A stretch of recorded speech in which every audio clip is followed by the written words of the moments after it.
Hey traders, Akil Stokes here, Chief Currency Analyst at TradingPower.com, and welcome to a special Monday edition of my Forex Weekend Review video. Typically, my videos come out Thursdays if you are brand new to my YouTube page, but I came across a lesson that I thought would be very valuable to provide you guys at the beginning of the week, and hopefully it can motivate you and inspire you to have another successful week of trading. Now, as you guys know, whether from watching my last video, being in the syndicate, or checking out the weekly recap I do on my trading blog, wink, wink, shameless plug, we had a very good trading week in the syndicate program between Jason Stapleton and myself, returning about 5% and achieving new equity highs, which is the first time we've done that since, I think, May or June. However, it wasn't all good. I did make a bad trade at the very end of the week, and that's what I want to talk to you about today. Now, after I take every trade, I always do a review process of that trade. I like to call it reviewing the tape. No different from an NFL quarterback going back in the film room and looking at the good passes, looking at the bad passes. And what I like to do is evaluate my trade. Now, if you guys are new to my type of philosophy, when I say good trade and bad trade, that doesn't mean profitable and non-profitable. Those are two different type of things. You can have an extremely good trade that just loses and doesn't make any money. You can have a bad trade that gets lucky and wins and makes pretty good profit. We want to define good and bad as a good trade is one where we follow our rules 100% and we execute the trade the way our trading plan says it's supposed to be. And a bad trade is one where we don't, where we make a mistake, we break a rule. And that's exactly what I did this week on the dollar Canada. Now, I did make a mistake on two ends. One was on the technical side of things, and we'll take a look at a chart in a little bit. But another one was on the emotional side of things. As I said, last week was a great week. It was Thursday. We've had massive games. We were up about 400 pips for the week. And, you know, I got a little excited. I got a little cocky. And when I went to look at the price chart, I saw an opportunity that was a good trading opportunity. However, I just didn't execute it the right way. So there were some emotions on that end. Also, understand for you guys that plan on going into the education business, as educators, we're very close to being like entertainers. It's, you know, we're obligated to show a certain amount of action. And well, coming off the ECB and the FOMC news on Thursday, it kind of ruined most of the trades on my radar. So I didn't have much to share with our syndicate members. So I sort of felt obligated to kind of force a trade in there. And again, you combine that with just being on hot streak. And I think that's partially why I executed the trade in a way that I wasn't supposed to. Now, the second part comes on the chart, and here's what I noticed. We're looking at the dollar Canada right now. I won't do a full recap, but essentially we're looking at this level right here. We're looking at, or I was looking at getting long at a retest of the low of this wick.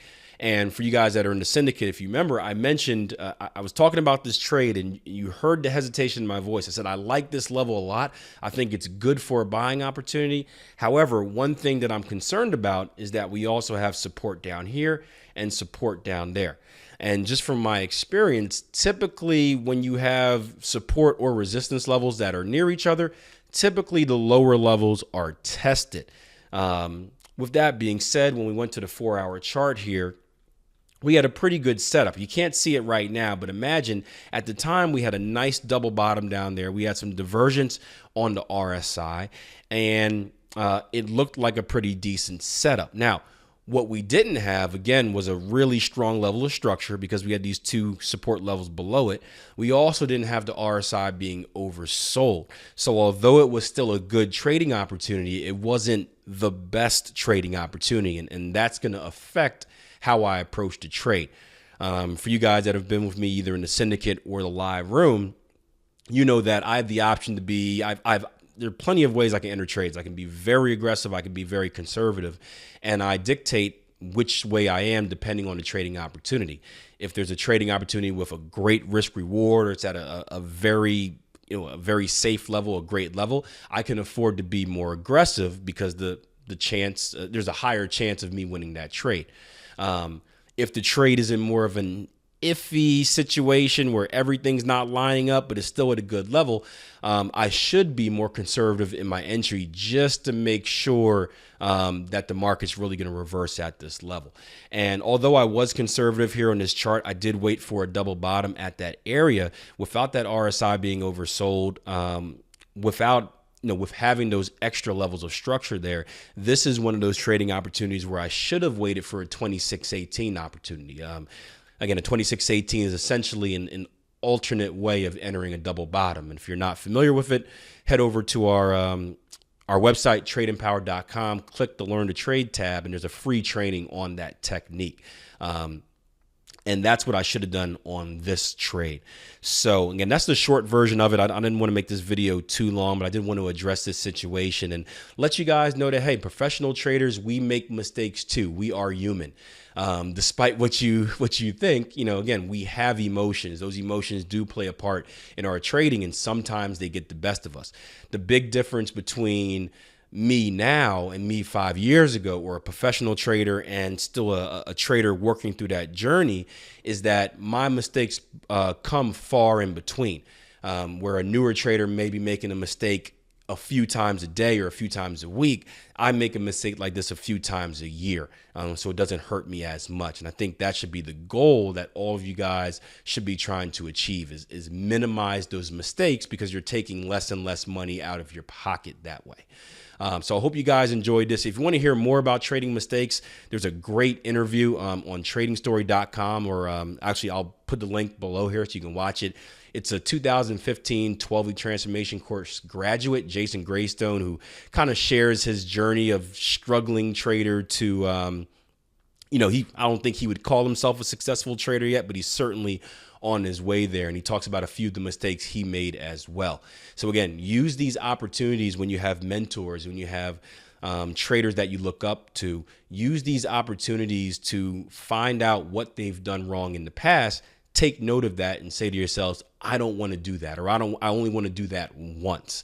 And the more you can minimize those mistakes, you shorten that learning curve, and the quicker you become a consistently profitable trader. So thank you guys for joining me for this special video. I'll see you on Thursday as usual. 12-week transformation members, I'm recording this on Sunday. I don't think I'm going to put it out till Monday, but we got a bunch of new signups for the 12-week transformation course. So I can't wait to start working with you guys.